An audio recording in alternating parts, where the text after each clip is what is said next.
So tonight our session is about calm abiding, special insight, and Tantra. So of course, I've studied these things, but I am by no means an expert in any of them. So I'm just going to share with you what I know and what I've learned at the level that I have learned it. But we only have an hour and a half, so I only have an hour and a half to keep it very simple anyway. So this is something that would normally be done over sort of several weekends or something. But anyway, we're going to be doing it very simply. So let's just start by settling into a nice, comfortable meditation posture. So calm abiding starts with concentration. So let's just settle ourselves into concentration. So wherever you are, you've probably rushed to get here or not. Allow your shoulders to align with your hips. Make sure your feet are nicely connected with the floor, knees about a hip's width apart. And just lengthen your spine. Hands can be resting comfortably in the lap. Notice the sensation of the air as you're inhaling and exhaling. And welcome, Phyllis.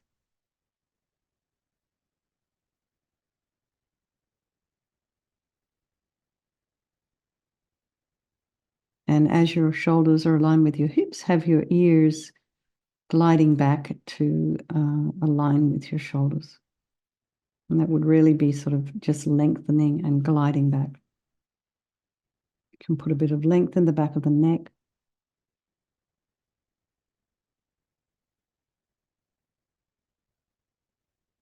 Relax the scalp, the forehead, the eyes, the nose, the cheeks, the mouth, the jaw, back of the head, the neck.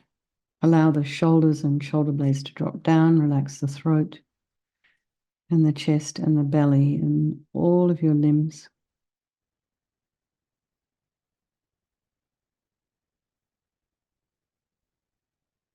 Take a nice deep breath.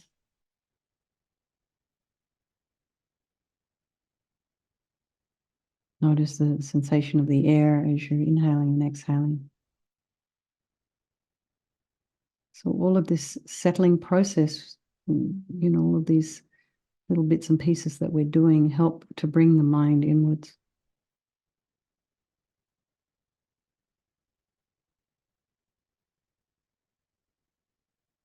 And what we're doing here is to try and get an experience of what we will be talking about later.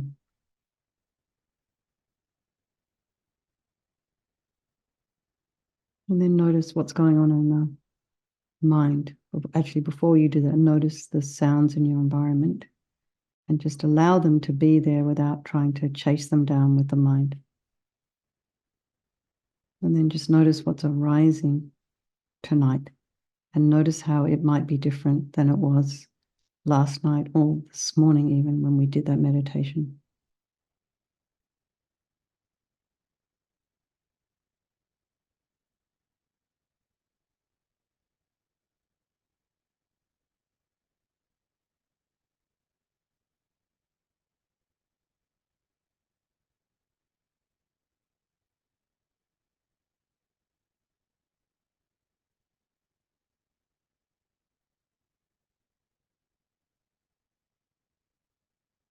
And try not to judge what's in the mind or follow the story.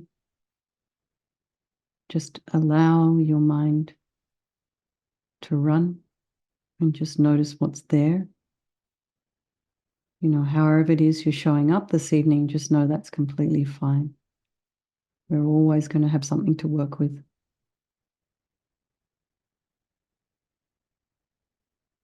And just, for a couple more minutes, let's just focus on the breath as we inhale and exhale. Bring to mind people of your life, the ones we love, the ones we don't love, and our strangers, knowing that they can all change place at any time. We looked a little bit at equanimity last week, and then know that they're all equal in their wish to be happy and their wish to be free from suffering. and try and keep our motivation that we doing this course in order to be able to kind of increase our own knowledge, deepen our own spiritual growth, expand ourselves so that we can be of benefit to others.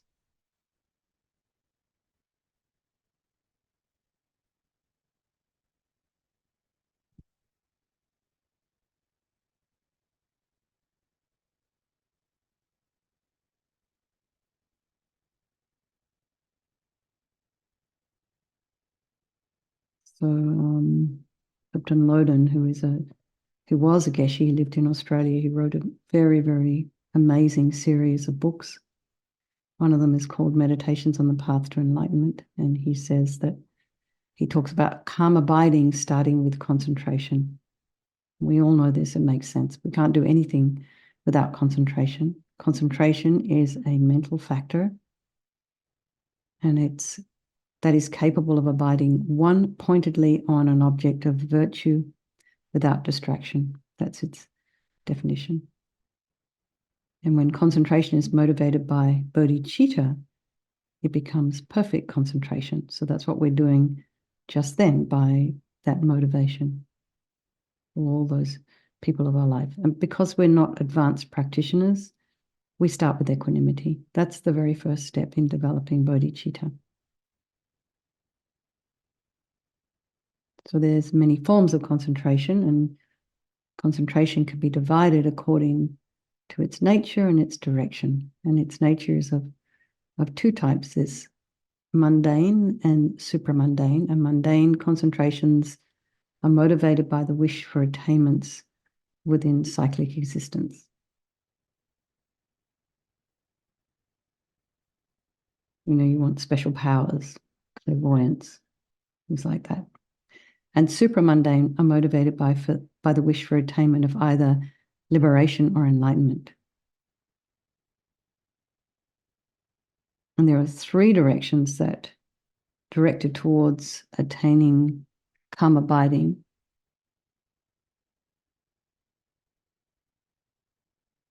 towards attaining special insight, and that directed towards attaining a union of these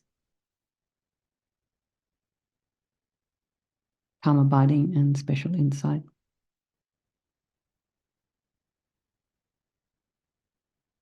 So, in our tradition, it's considered the best to be concentrating or focusing towards attaining calm abiding and special insight. But you can't develop calm abiding without concentration, and you can't develop special insight without calm abiding. And when you think about it, it all totally makes sense. You can't do anything without concentrating. You can't think about emptiness if you're not feeling focused and calm inside. And we're going to look at calm abiding in a fair amount of detail tonight. I have some very nice image for you. Okay, I want to start with this, however, which is probably more familiar to all of us than anything else. I need to see the picture. What have I done? Yeah, hang on a sec. So this little monkey down here is pretty much me most of the time. I think we could recognize all of us in that. And this little monk up here, this is me chasing after the elephant that's been kind of led astray by distractions. So we want to try and get control over these top guys here, these ones.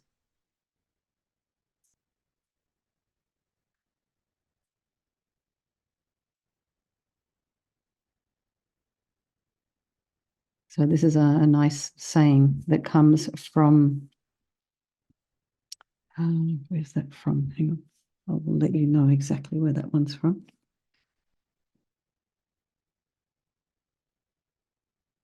The Essence of the Middle Way. There's one verse from the Essence of the Middle Way. It says, master the elephant of the mind step by step as follows. He wants to go the wrong way, so be sure to tie him to the stake of the object of your meditation with a strong rope made of bringing the mind back to your object. Then finally use the iron hook of your wisdom to take control. Okay, so now I want to share. So this image of the karma abiding path is in Annie Karen's lamrim book that you'll get if you ever go to Kopan. But you can also get it online. Oops, wait, what happened? I lost you all. Hang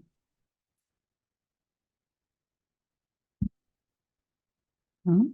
Oh, we had some.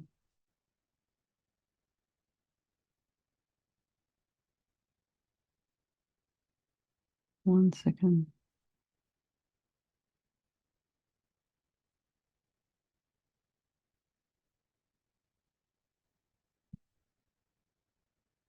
Oh, this is. Apple have put a new thing on the. Oh, here we go. Got it back. All right. Phew. I lost you for a minute. All right. So this is the path of karma abiding. And I want to go through it. So the process of learning to meditate is compared to the way in which you tame a wild elephant. This is the analogy that they use. You could probably also think of those of people who like to ride horses. Similar, training any animal.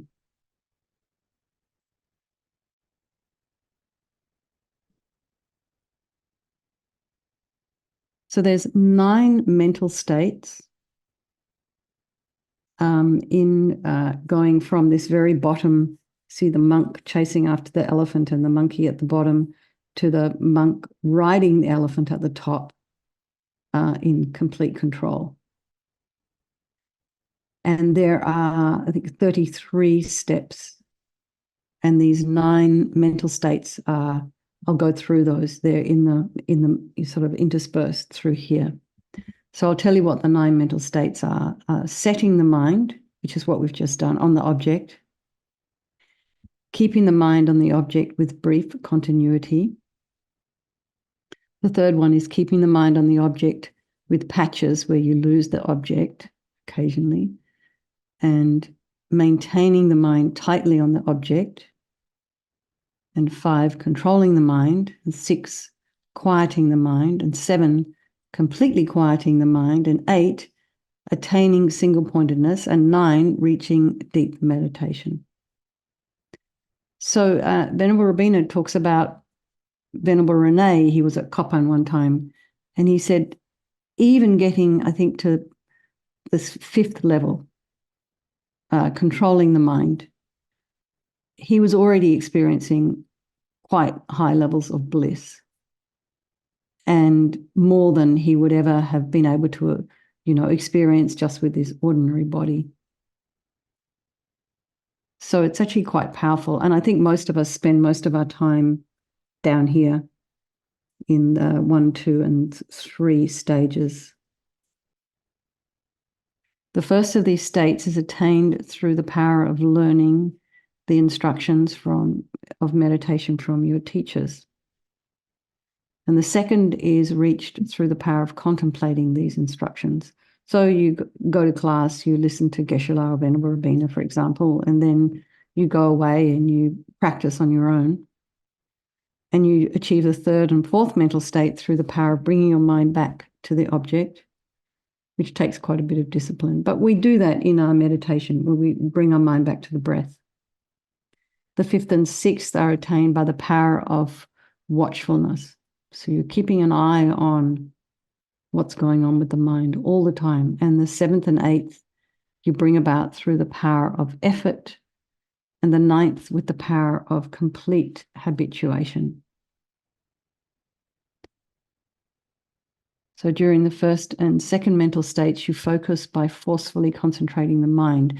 So that we have to put quite a bit of effort in the beginning, as we all know.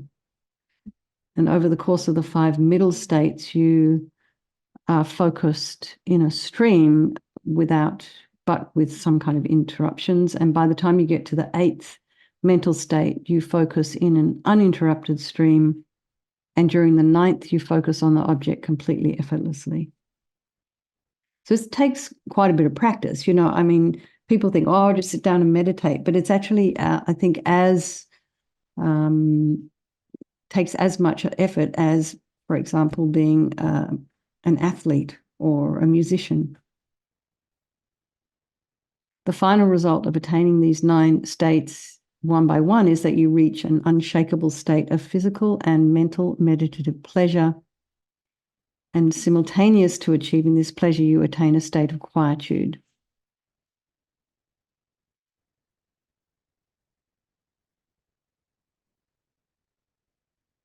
So if you practice all the instructions correctly, you will gain the razor-sharp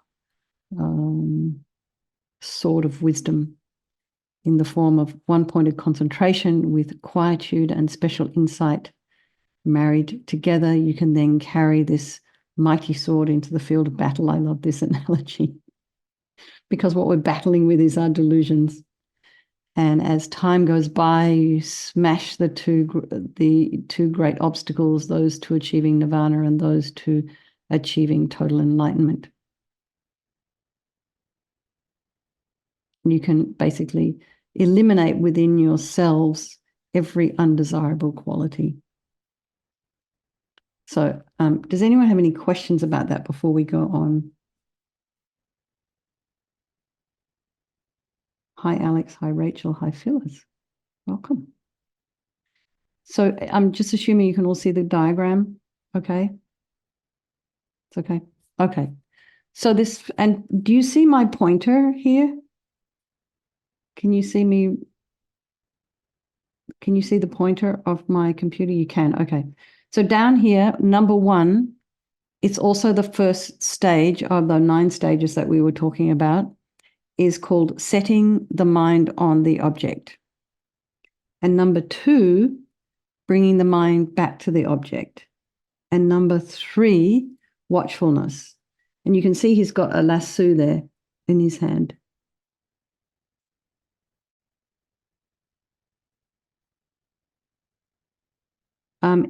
For the 6 bends in the road represent the 6 powers. And this first one here represents the power of learning the instructions. And based on this one achieves the first mental state.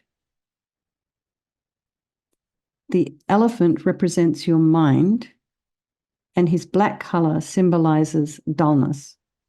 And we all know about that, right? The monkey represents distraction. And this kind of browny, muddy color represents agitation. And the presence of the flames and their relative size from this point up to the 7th mental state represents the relative amount of effort needed to bring your mind back to the object and the degree of watchfulness needed. So you can see these little bits of flame are getting less and less, and then it finally disappears around here. The power of number 8, where are we? Let's be up here, 8. The power of contemplating the instructions, you use this to reach the 2nd mental state.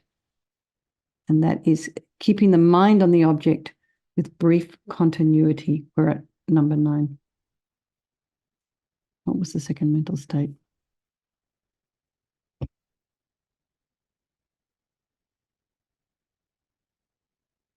Oh, contemplating instructions. Okay. 10. The gradual increase in the white patch from this point, starting with the elephant's head here, represents a gradual increase in the clarity and fixation of the mind. You can also see the little monkeys kind of getting a little bit of a white head there too. And the flames have come a little bit less.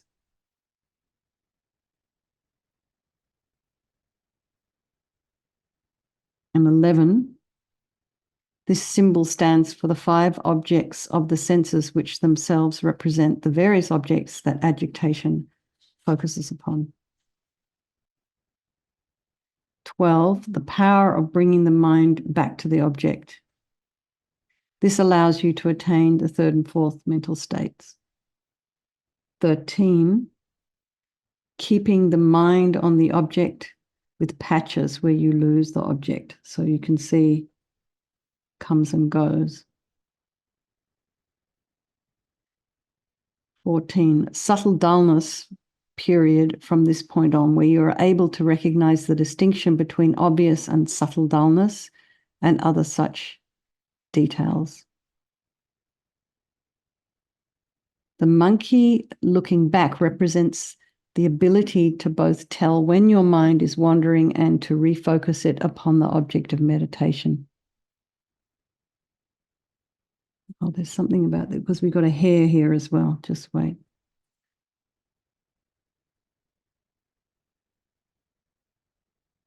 They talk on this one. It's different texts. And just wait one sec. I'll come back to the hare later. Maintaining, number 16, maintaining the mind tightly on the object. So you can see the flames are getting a little bit less and there's a little bit more white. 17, the power of watchfulness. This allows you to reach the fifth and sixth mental states. 18, agitation is the first of the two that loses its power to appear in your mind. So it's with the monkey's getting more and more white. And 19, when you are trying to develop quietude, even allowing your mind to be distracted to a virtuous object becomes an obstacle and you must seek to stop it.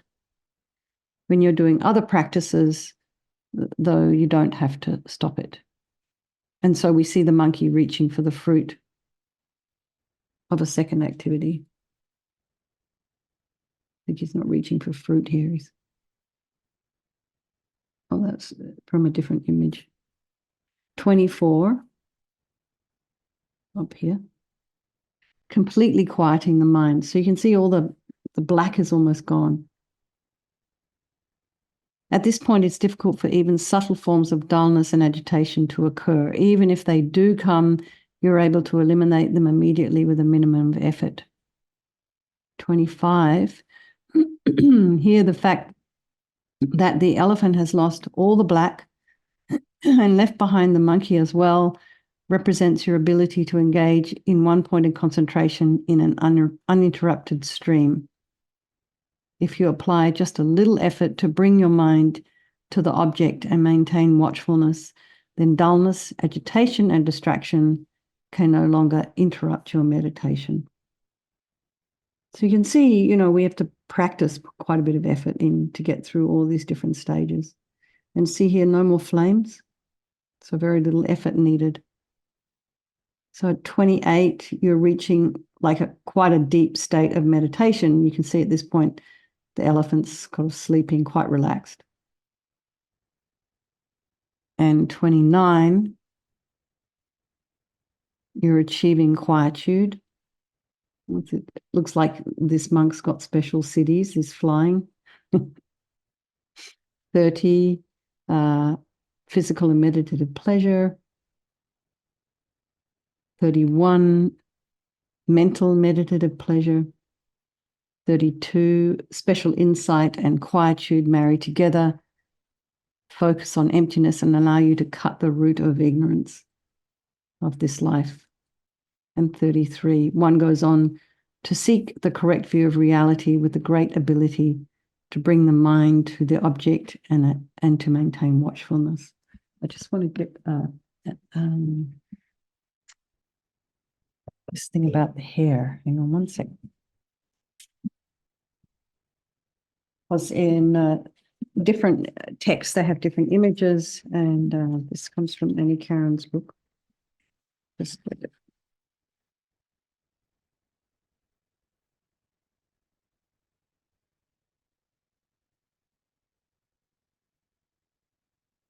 the hair represents the subtle aspects of the mental factor of laxity. So that's when your mind's getting a little sloppy.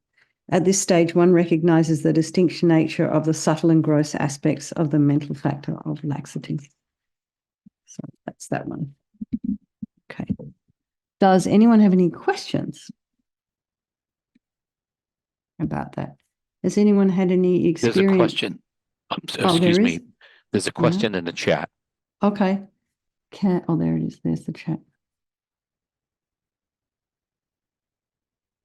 I don't think the clouds, I can't see that they have any meaning, but let me just look. This is from Annie Cairns. This is just how they draw clouds in Tibet. The fruit represents, when I was talking about the monkey being able to meditate and focus on other things as well. But you can also see there's some auspicious, like this mirror is supposed to be an auspicious object. There's like jewels. It's possible that they've added these in for artistic license. Are you talking about this little guy here, the monkey with the fruit? I suspect there's no meaning.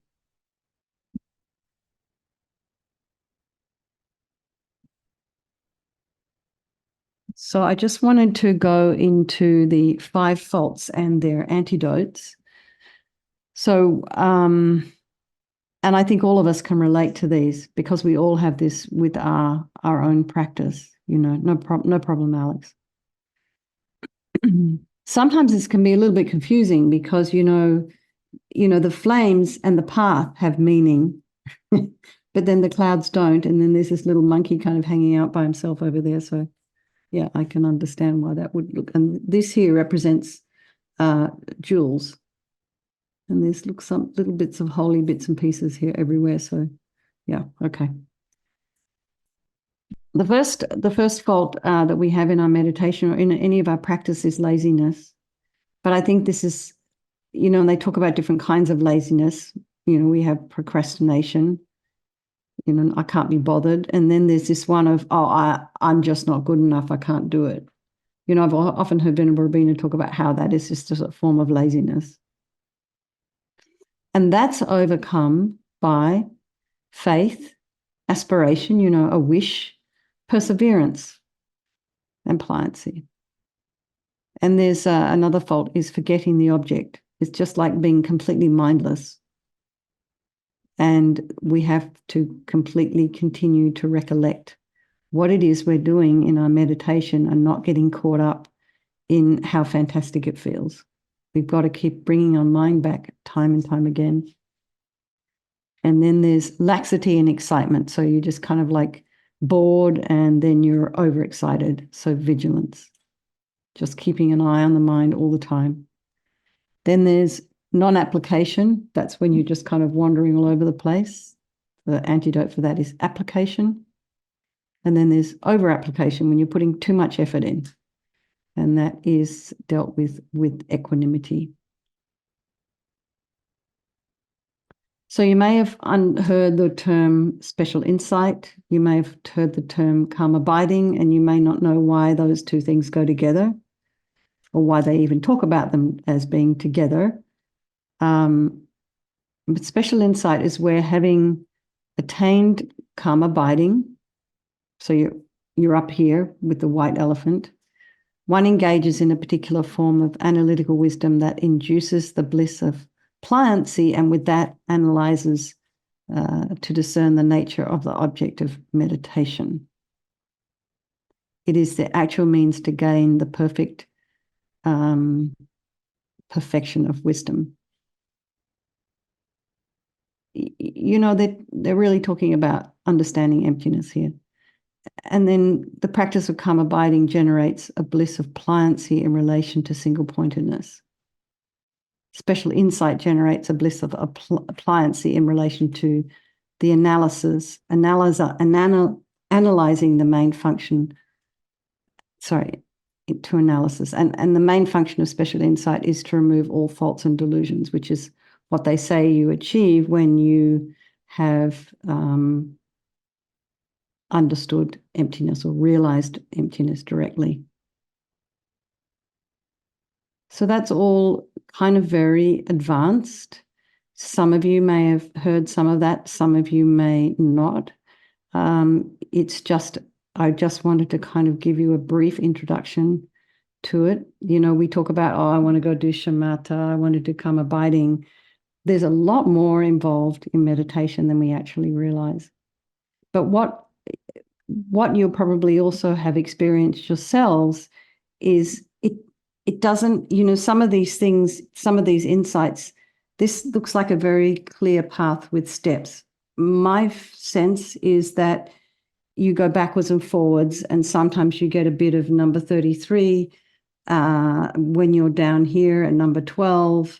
Sometimes you get a bit of 12 when you're up. Do you know what I mean? It's almost like there's a lot of backwards and forwards going on while we're still in this realm of black and white elephant business. And, you know, the same thing with understanding of emptiness. Some days we really get what that means. Other days we have no idea. We can't relate to it. So some days you'll get you might go off and do a course and you'll get a sort of a tiny little insight of something. And what they say is when you get an insight of something, you should really kind of meditate on that feeling or meditate on that insight, because you can actually lose it. So this is just something that happens, requires a lot of practice, a lot of patience, a lot of effort, and also encouragement. This is why we have teachers. Okay. Does anybody have any questions?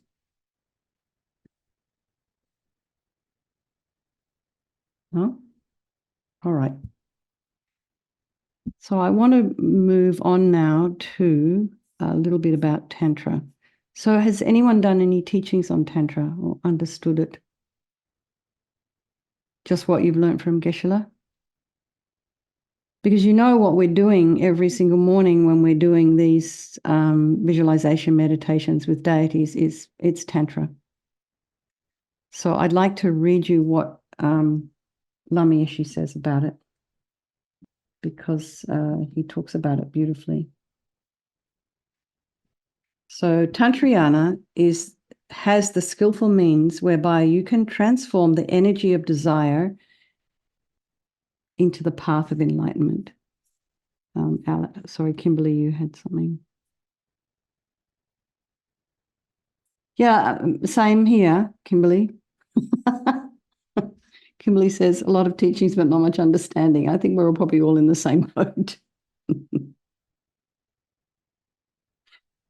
Let me just read on. Both Buddhist Sutra and Tantra, this is Lamrim, say that the nature of the human mind is clean, clear light, clean, clear mind. The nature of our consciousness has always been clean, clear, is clean, clear, and will always be clean, clear. You don't need to worry about it. Delusion is not the character of our consciousness. Fundamentally, we are wrong when you think I am delusion. I'm a bad person who always has bad thoughts, who always acts badly.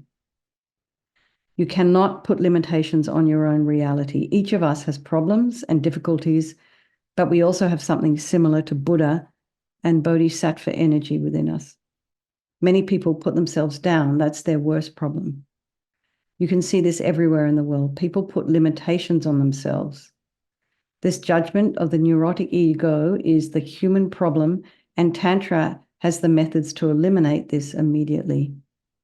You become the deity, having the divine pride that you yourself are a Buddha, fully complete, and in that way you eliminate the ordinary ego projection.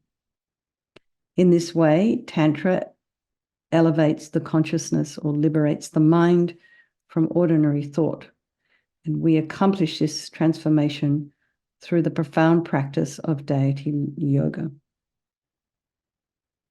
So it's, you know, this is, some people get Tantra completely wrong in terms of how they view it.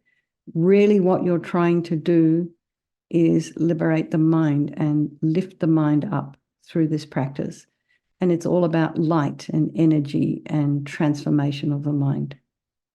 And they're using all of these deities and these images, the different psychological aspects of the Buddha, in order to help us transform these delusions.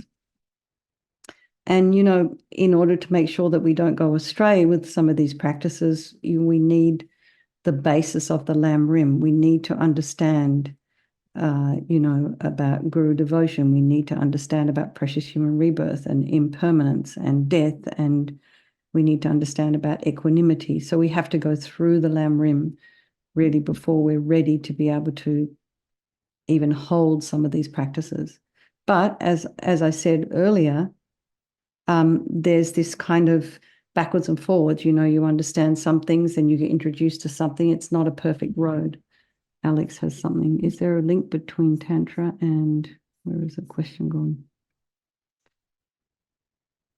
Is there a link between Tantra and the Taoist practices of any energy cultivation? I don't know anything about those practices, but it's all energy, and I would not be surprised if there's some similarities. But I don't know anything about Taoism, so I can't say. Okay, each of us has a psychical conscious body as well as a physical body. And this psychic conscious body is not blood and bone. It's not a blood and bone body that we are radically transforming into the deity. This is why I always emphasize light. Because if we start thinking that we are physically the deity, we're going to end up in a mental institution. So we're not looking to create, a false identity. However, the consciousness or psyche can transform. So this is a really important distinction. When we practice tantric yoga, we transform our consciousness into the translucent rainbow body of our meditation deity. Simultaneously, we recognize the unity of the rainbow body of the deity and its non-dual nature. Lamrim is talking about light, and he's talking about energy. And non-duality and the transformation, the transcendent experience of the clean, clear crystal rainbow body are completely one. If you were to try to touch it, it would be like trying to touch a rainbow. Your hand can't feel it, yet there is some energy there. So just rub your hands together for a moment. Just go like this. Go like that. And then pull them apart. And then push as you kind of bring your hands together. There's nothing in between your hands, but there's kind of something. So any of you who have done Reiki or had massage, there's something going on here. Not very clear. And you know what?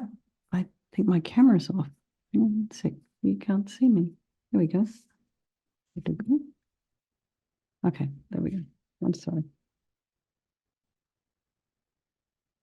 You can't say that a rainbow isn't real because you can't touch it. So you can't say there's nothing in between your hands because you can't see it and you can't touch it, but you can definitely feel something. When you're standing too close to somebody, you can kind of feel it. Our physical senses are really gross. And because a rainbow is relatively insubstantial, we tend to think it's non-existent.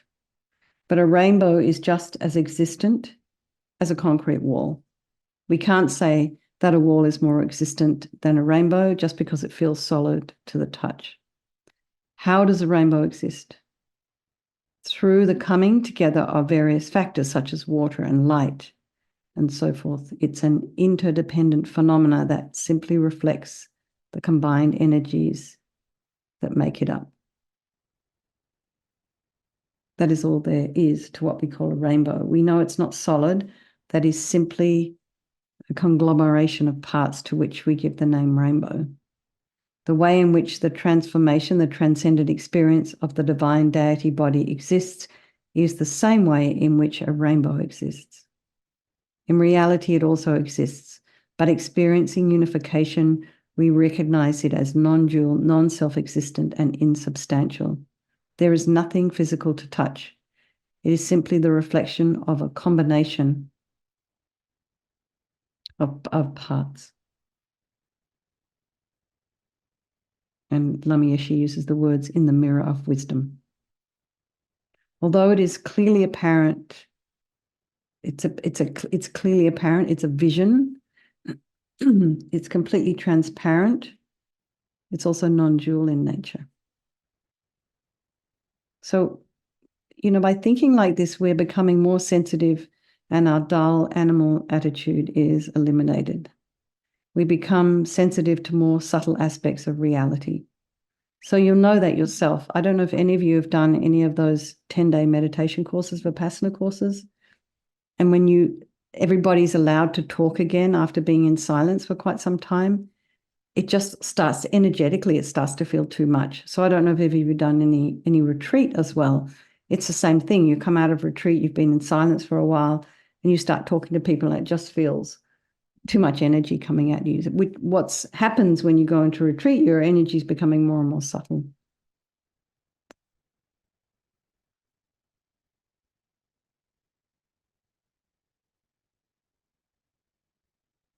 In a way, Tantra reflects life in modern society because it emphasizes the enjoyment of as much pleasure as possible and discourages neglect of the body. Tantra doesn't emphasize renunciation and a negative view of life.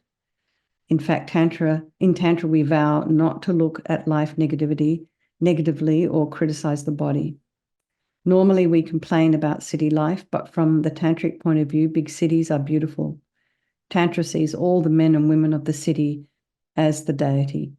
Tantra leaves city life as it is.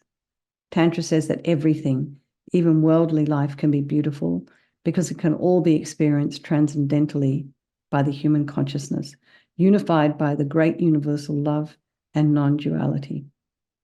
The practice of Tantra is very well suited to our modern lives.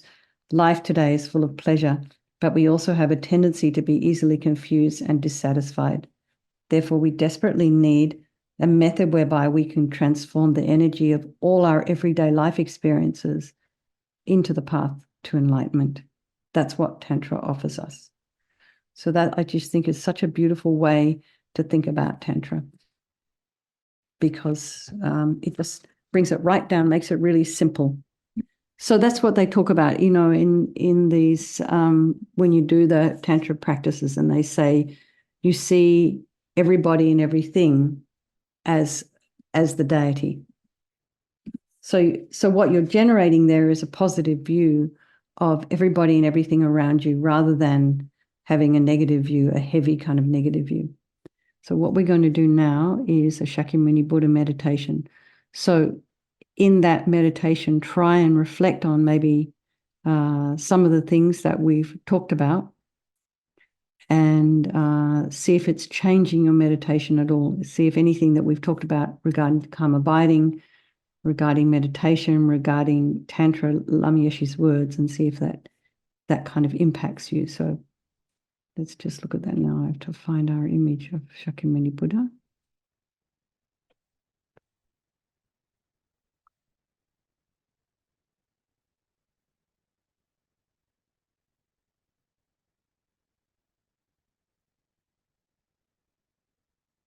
So there's our Shakyamuni Buddha.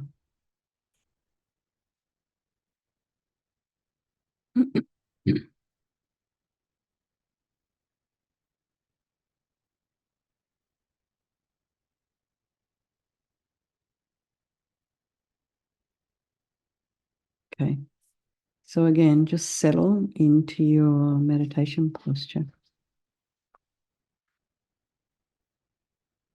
And just settle yourself in and generate love and compassion by reflecting briefly on the predicament of all beings, their wish to be happy, their wish to be free from suffering, and having this constantly not getting what they want and constantly encountering suffering.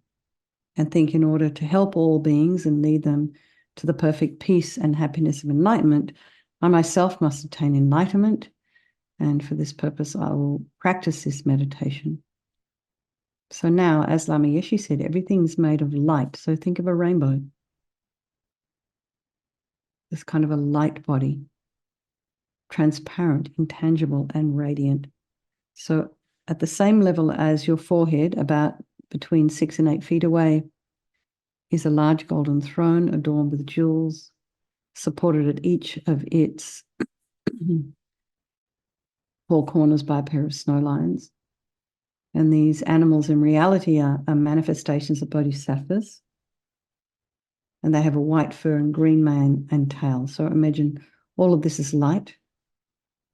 On the flat surface of the throne is a seat consisting of a large open lotus and 2 radiant discs representing the sun and the moon, one on top of the other. And these 3 objects symbolize the 3 principal realizations of the path to enlightenment. So the lotus renunciation, the sun emptiness, and the moon bodhicitta. And seated upon this is the Buddha, who has attained these realizations and is the embodiment of all enlightened beings. His body is of golden light, and he's wearing the saffron robes of a monk. And his robes don't actually touch his body, but they're separated from it by about an inch. So here we're moving into the realm of rainbows and light and energy. So nothing's solid here, and it's really, really radiant. And the other point of meditating on light is it lifts the mind.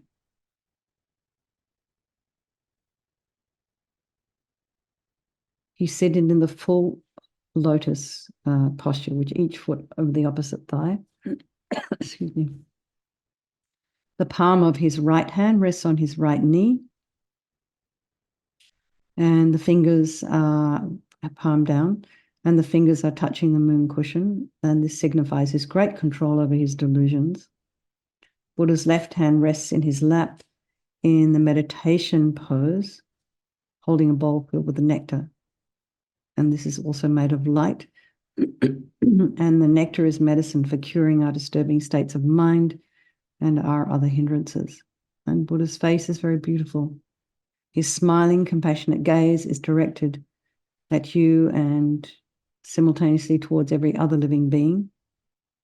And feel free, feel that he's free of all judgmental, critical thoughts and is accepting you exactly as you are. His eyes are long and narrow. They're shaped like lotus petals. His lips are red and the lobes of his ears are long. His hair is blue-black and each hair is individually curled to the right. Every feature of his appearance represents an attribute of his omniscient mind. And rays of light emanate from each pore of the Buddha's pure body and reach every corner of the universe. And these rays are actually composed of countless tiny, tiny Buddhas, some going out to help living beings and others dissolving back into his body, having finished their work. So it's also a very active image in front of you, visualization. So just for a moment or two, maybe a minute or two, imagine the living presence of the Buddha in front of you and take refuge in him. And think about his perfect qualities and his willingness and ability to help you. So many people are willing to help you. Not everybody has the capacity to do so.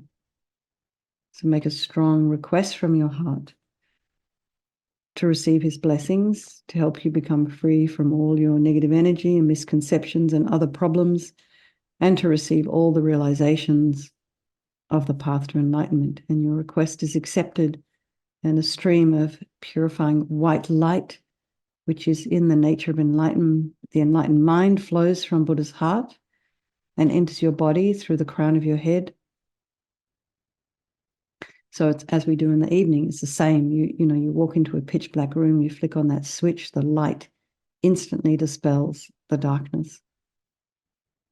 So here, the light from Buddha's heart touches your heart, and all the darkness of the negativity of the mind instantly dispelled. So just imagine this radiant white light is flowing into you and filling your body completely as we recite the mantra. O Tayata Muni Muni Mahamuna So Taya da muni muni ma so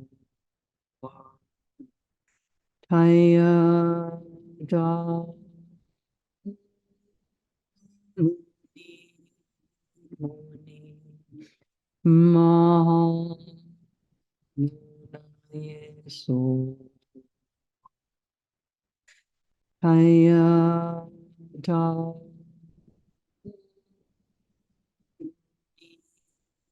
muni ma so Taya da muni muni ma so Taya da muni muni ma so Taya da muni muni ma so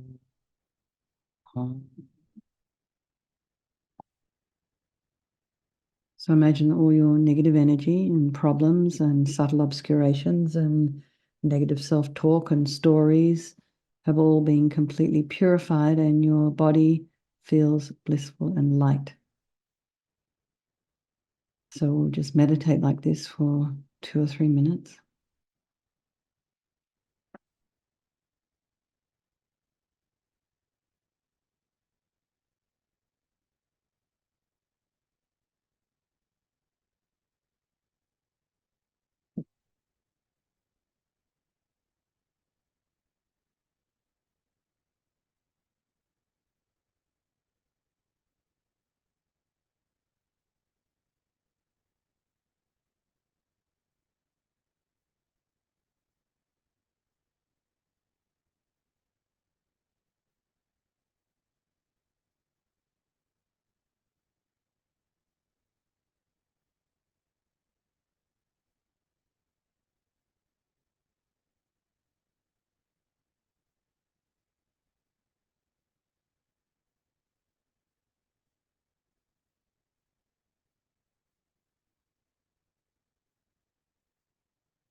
Now imagine a stream of golden light this time descends from the Buddha's heart and flows into your body through the crown of your head. And the essence of this light is the excellent qualities of his pure body, speech, and mind.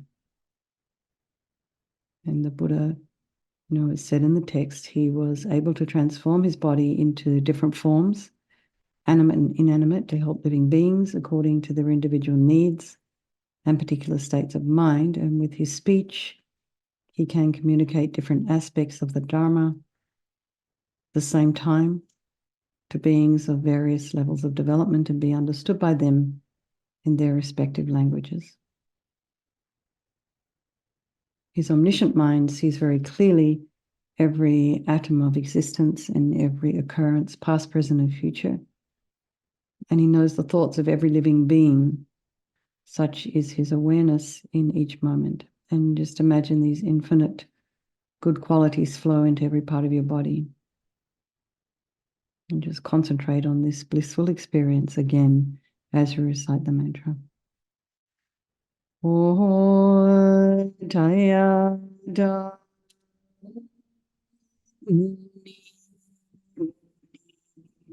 Ma So Taya Da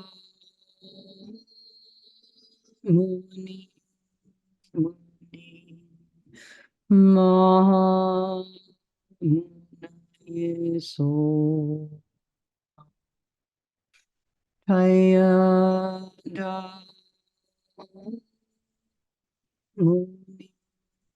Muni Ma So Taya Da Muni Muni Ma So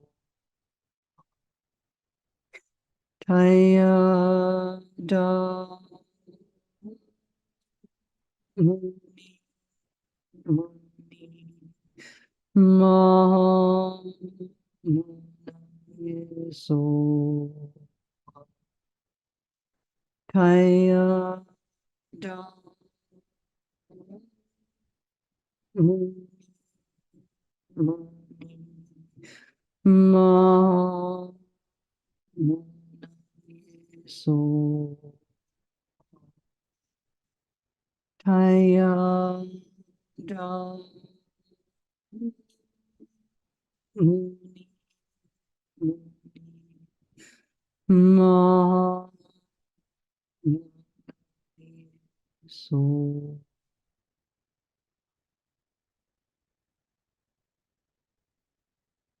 And really feel that you've received the excellent infinite qualities of the Buddha's body, speech, and mind, and your body feels blissful and light. And we'll just concentrate on this for a couple of minutes.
Now imagine the 8 snow lines absorb into the throne into the lotus, and the lotus into the sun and the moon, and they in turn absorb into the Buddha. And the Buddha now comes to the space above the crown of your head, a couple of inches, facing the same way as you, 4 centimeters.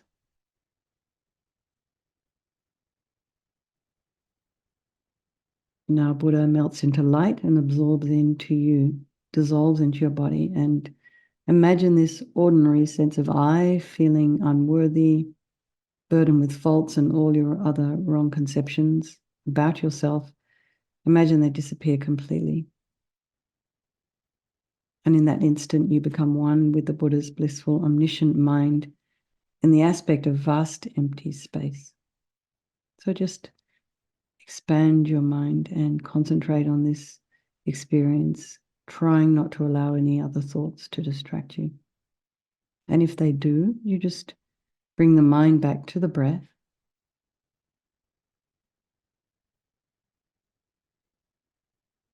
Watch your mind. Be vigilant.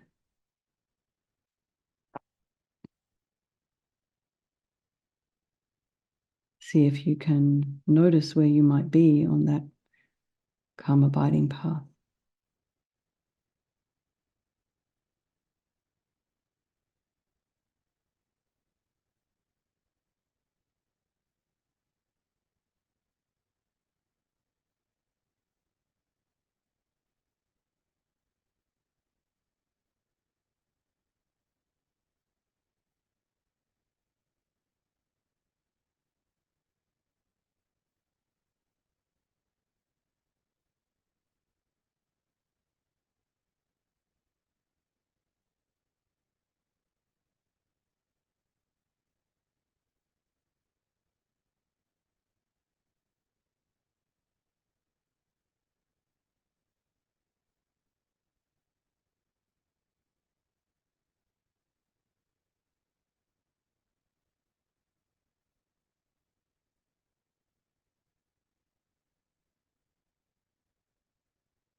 Now imagine from this empty space, there appear in the place where you're sitting, the throne, the lotus, the sun and the moon, and upon this yourself as the Buddha. But everything is in the nature of light, exactly as you visualized in front of you. So this rainbow body, a hologram. Feel that you are the Buddha and try and identify with this enlightened wisdom and compassion instead of your own usual incorrect self-view.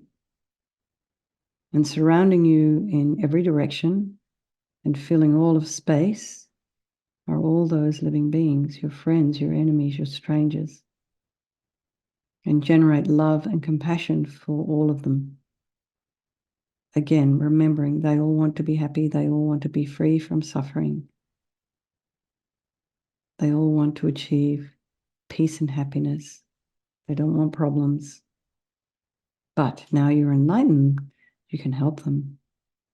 So at your heart, imagine a lotus made of light and a moon, and standing upright around the circumference of this moon, which is also made of light, reading clockwise, are the syllables of the mantra, Tayata Om Muni Muni Mahamunaya Svaha, and the seed syllable Mum stands at the moon's center.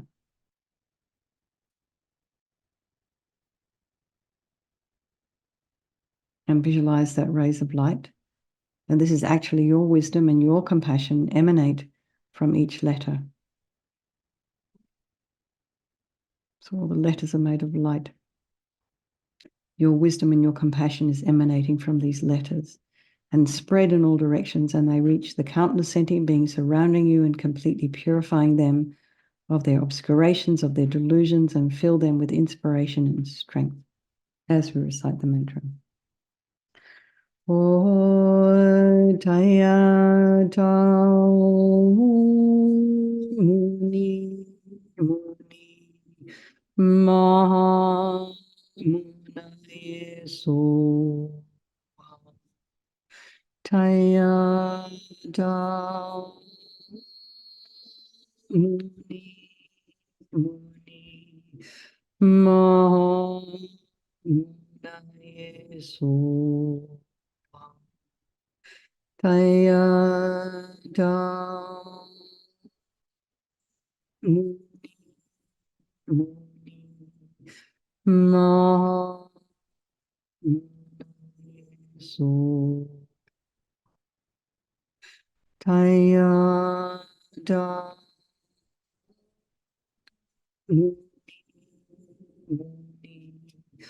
Ma so Taya da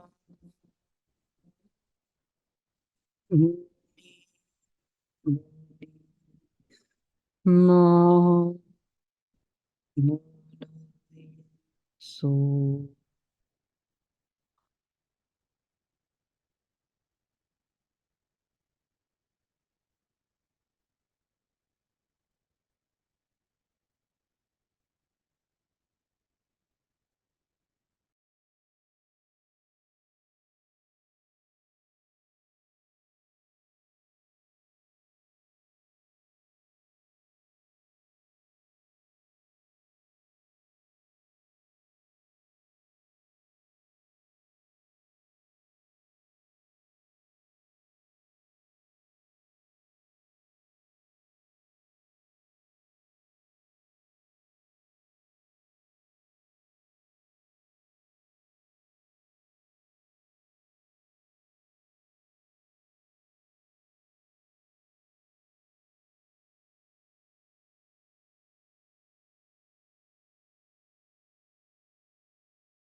And you can think now that now I've finished reciting, I've led all sentient beings to enlightenment, thus fulfilling my intention for doing this meditation. And you can also meditate, imagining everyone around you is in the form of the Buddha, and they're experiencing complete bliss and the wisdom of emptiness.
So one thing that is important to remember when we're doing these kind of these meditations and imagining we're enlightened, is that we might think, oh, I'm never going to get this. I'll never be like this. This is not going to be me.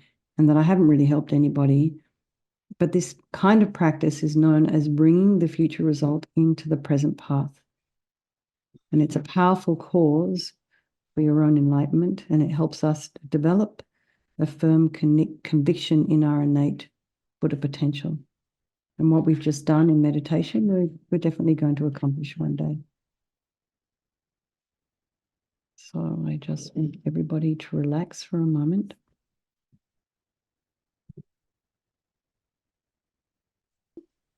I have a friend coming to stay who is a yoga teacher, and the skeleton is part of her.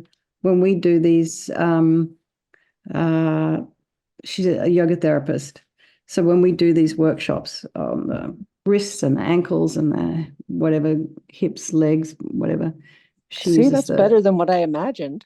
Well, the skeleton, her name is Lisa Bonet, if you get the joke. Anyway, she's now part of the Gompa/studio. Okay, I should be able to do the next meditation better now.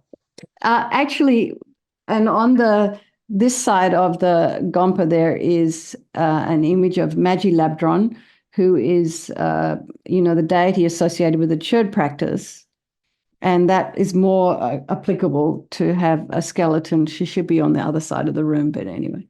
So we're move her over. It's very much when Lama Yeshe first came to the West, he was highly criticized for teaching, first of all, about bodhicitta, that level of that part of the lamrim. He was also criticized for introducing his students to Tantra, because they said, they have to study lamrim for years before they can start doing it. They can't do this and blah, blah, blah. And Lama Yeshe just said Western minds are highly evolved and they're extremely intelligent and very curious, and it's perfect for them, and as he talks about, the city, is a perfect place to practice Tantra, because then you can turn everybody in the city into the deity. And it's just a matter of transformation. But it's so much more than doing a Tara practice with mantra and, imagining the Buddha. There's so much more going on there. But it's just another path to trying to become enlightened. But what I keep coming up against and what I keep realizing is that we're all so full of delusion and so full of self-judgment. Doing these practices helps to sort of start cutting through a bit of that.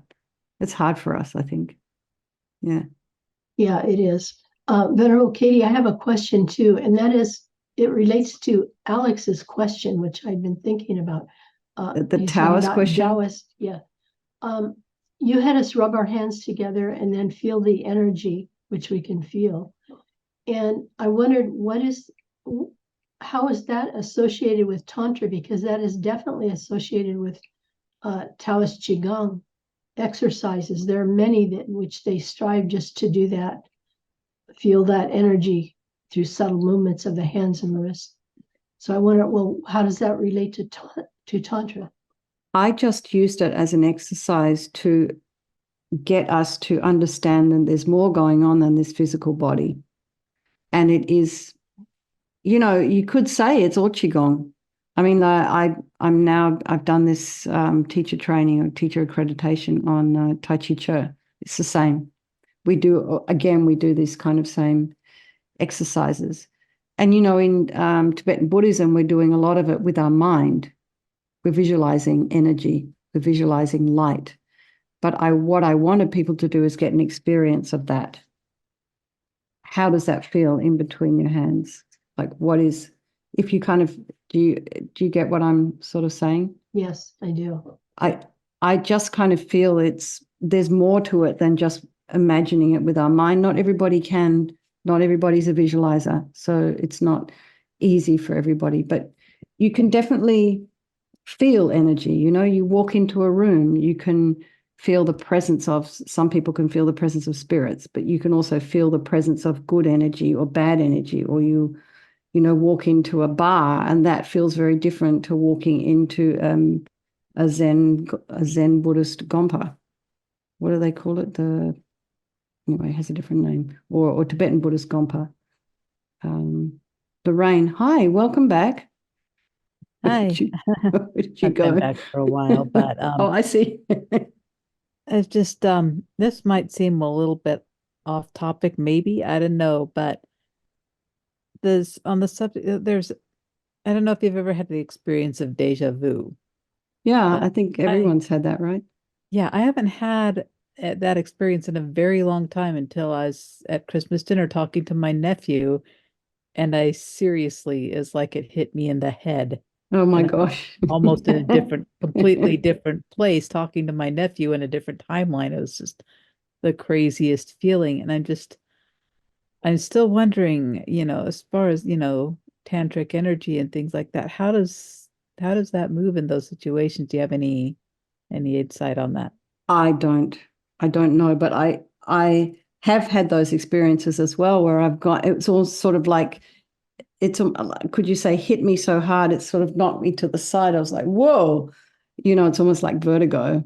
But all I can say about that is, is there something to do with a timeline continuum? Like, are we living is there really such a thing as a linear timeline, or do we live in multiple universes? I just don't know. I don't know enough about, is there something to do with quantum physics there? You know, His Holiness was fascinated by it. So there might be a lot more to that and a lot more to Tantra and, you know, other than just visualizing the deity. And possibly, but I don't know any details. I can't explain it. I don't know enough. Vanessa. Hi. All right, you guys, I have 25 minutes to eat before our next meditation. So I wanted to thank you all very much for coming along and being a part of this program. And I look forward to seeing you again tonight. So let's just dedicate all the merit that we've created over the past 5 weeks and also today for all those people of our life and for all sentient beings and just for ourselves as we're moving along our spiritual path. All right, everybody, lots of love. I'll see you in about half an hour.